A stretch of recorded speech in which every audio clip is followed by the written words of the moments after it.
In the last video, we were talking about the replace method, but I would like now to remember find method in Python. How did we use this find method? How did we apply it for strings in Python? When we wanted to find when we wanted to learn, to know the index number of some character in a string, then we were using find method or find function in Python. But sometimes we don't need to know the index number of a character. We just need to know if there is this character in a string. For example, if there is a question mark in a string, in a quite a long string, or if there is a letter A in the string. And for that, we can use a keyword in.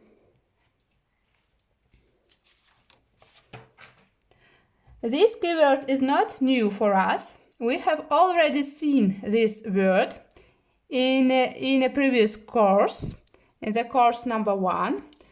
Try to remember, where did we already see this word?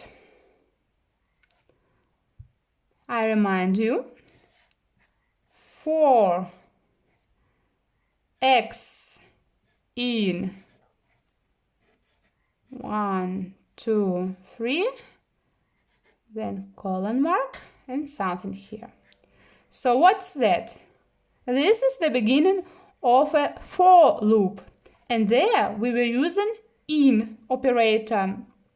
And what did we use in for loops? Lists.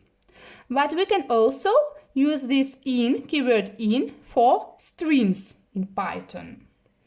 Here we have an example, the load of the rings, and I would like to know if there is a letter D in this string. For that, I have to create a conditional statement, an if statement.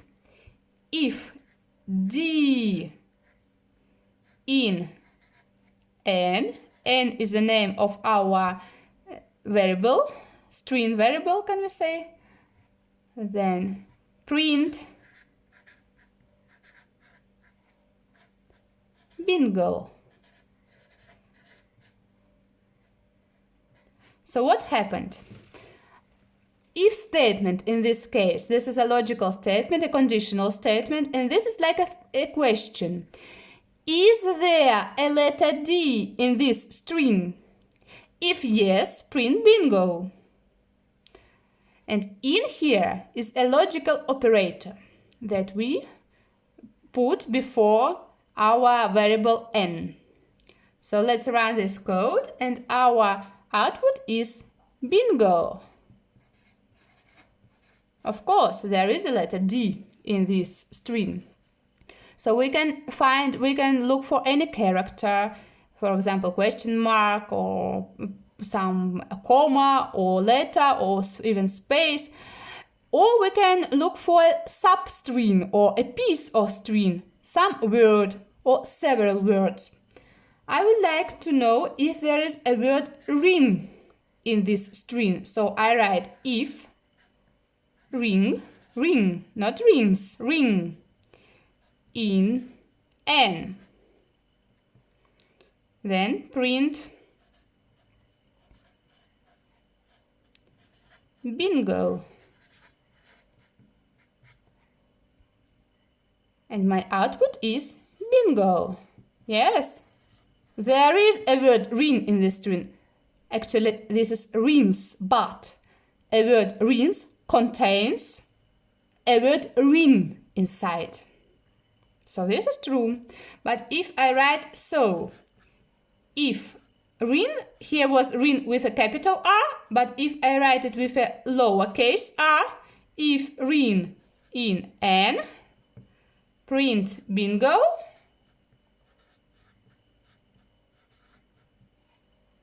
Bingo. Then I don't have any output. My output is nothing. I don't have output here because this is false. There is no word ring with a lowercase letter r in it. Also, we can do the same in a shell. This is in a text editor. If we do it in a shell, I write again my variable. If we already wrote, we have already this variable n in a text editor, there is no need to write it in a shell. But if we start working only with shell, it's necessary to have the variable rinse. So again, if you already have this variable in a text editor, no need to write it again. But imagine we don't have it. So here we can apply our in operator or in keyword too. But it works. We write it a bit different. The form of writing is a bit different. We don't create here if statement. We write it shorter. For example, I would like to know if there is a word ring starting with capital R in the string. So I write ring. This is a substring, so between two quotation marks, between quotes, ring, then I write in, n. And I don't write here any colon sign, nothing, just ring, in, n. And I press enter key. And my output is true. Again, in here is logical operator. In the shell, there is no need to write if. So ring, in, n, true.